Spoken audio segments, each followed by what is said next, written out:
सभी साथियों को और यहाँ पहुंचने पे आपका सादर वेलकम। सर, आज मैं आपको बताने जा रही हूँ कि मेरे हरियाणा में एमईआर डिपार्टमेंट है। आज कोरोना के हालात में हम कहाँ खड़े हैं, एमईआर की क्या स्थिति है, आपको मैं बताऊं। ये मेरे पास हेल्थ मिनिस्टर का ऑर्डर है। इसमें हेल्थ मिनिस्टर खुद कह रहे हैं कि मैंने जांच की है, मैंने इंस्पेक्शन की है बकायदा, और मैंने पाया कि यहाँ पे कोई जिस जगह की आपने एनओसी दी है, फर्जी एनओसी का जो मामला मैं आज उजागर कर रही हूँ, वहां पे कोई भी कॉलेज नहीं है, वहां पे कोई भी क्रैच हॉस्टल कुछ भी नहीं पाया गया है। और आप लोगों ने, डिपार्टमेंट ने एनओसी जारी कर दी। और इसके लिए मैं ACS is requested to propose suitable action. वो एसीएस को कह रहे हैं कि इनके खिलाफ सुटेबल एक्शन लो, जिन जिन अधिकारियों ने ये गलत काम किया है और एक एनओसी जारी करी है। तो वो उस टाइम के एसीएस है धनपत सिंह, तो उन्होंने ऑर्डर जारी कर दिया।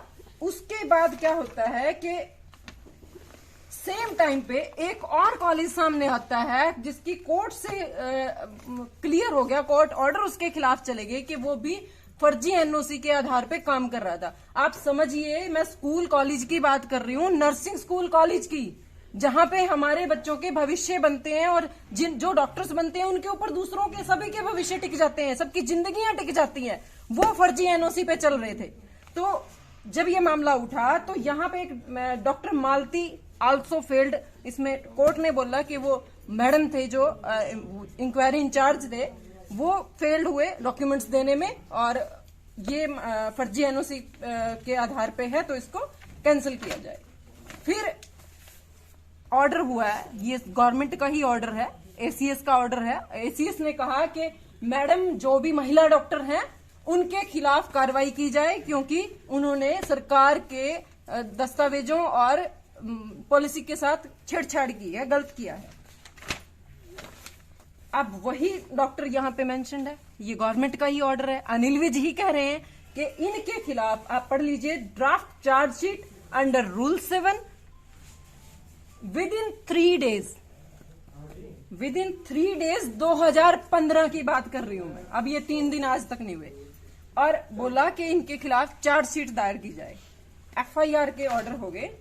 ये वो सारे कॉलेजेस मिले, इनमें मैडम के ही आधार पे, उनकी वर्डिंग या उनकी इंस्पेक्शन के आधार पे इनको एनओसी मिली हुई थी। इनकी सारों की एनओसी फेक पाई गई। मैडम कितने कॉलेज हैं ये और कहाँ पर? 21 ये तो आपके पूरी लिस्ट है, पूरे हरियाणा का इन्होंने नाश किया था।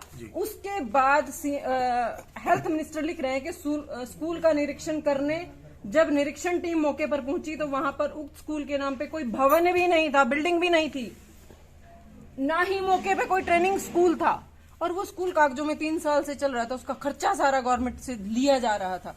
अब मैं ये पूछती हूँ कि ये सारा कुछ हो गया तो आपको पता चल गया तो वो पैसा भी तो उबराई कराना था ना, और आपने चार्जशीट के ऑर्डर कर दिए तो एफआईआर भी होनी चाहिए थी। फिर हमने एक पीसी करी 2020 में, 20 जुलाई 2020 में। ये सारी रिपोर्ट आ चुकी थी 2017 में। 3 साल हमने भी वेट किया। 2020 में जब हमने 20 जुलाई को की तो 30 जुलाई को ऑर्डर आ गया हरियाणा सरकार का।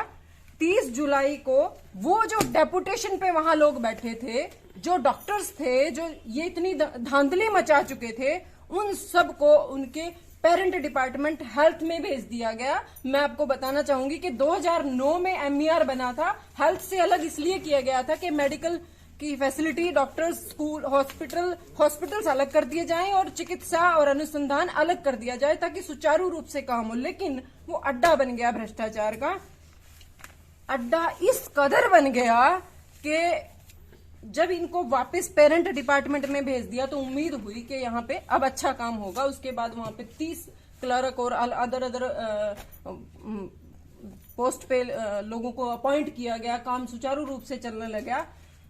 लेकिन हरियाणा सरकार की एक पॉलिसी है, उसके तहत मैं आपको बताना चाहूंगी, सूर्य प्रकाश जी हैं भिवानी से, ये मैं आपको लेटेस्ट मामला बता रही हूं कि एमईआर जब इतना गदर मचा चुका, आपके सामने मैंने रिपोर्ट्स बताई, तो उस गदर के बावजूद भी उनका इस फैलता चला गया करप्शन। वो अलग अलग डिपार्टमेंट्स को भी हैम्पर करने लग गया। उन्होंने और डिपार्टमेंट को भी कब्जा कर लिया, अमीबा की तरह फैल गई है।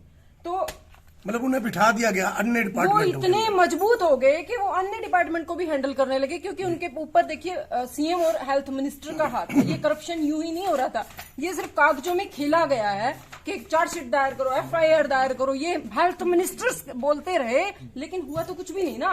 मीन्स वो सिर्फ कागजों में कह रहे थे, हम जैसे लोगों की भरपाई के लिए हुआ, करना वो नहीं चाहते थे। वो करप्शन फैलता चला गया। तो लाहौली भिवानी का एक कॉलेज है, नाम बताएंगे? लोहानी नहीं, कॉलेज का बाबा योगी नेतानाथ नर्सिंग कॉलेज है। वो कॉलेज अभी भी फर्जी एनओसी पे बन रहा, और वो इतना नजदीक है इन लोगों के कि वो कैसे बना आप समझिए। ये हरियाणा गवर्नमेंट की पॉलिसी है जिसके तहत आप कोई कॉलेज खोल लोगे तो इन रूल्स को फॉलो करना पड़ेगा। ये रूल्स कहते हैं कि applicant should have at least 4 acre of land at one place. एक कॉलेज जहां खुलेगा वो एक जगह पे 4 acre लैंड होनी चाहिए। ये गवर्नमेंट के पेपर्स हैं, देखिए मेरे नहीं है, गवर्नमेंट ने ये रूल बनाया है। और तो 4 acre का मामला है। फिर एप्लीकेंट शुड, ये जो सेम पॉलिसी है यहाँ, कंसिडर शैल बी कंसिडर्ड।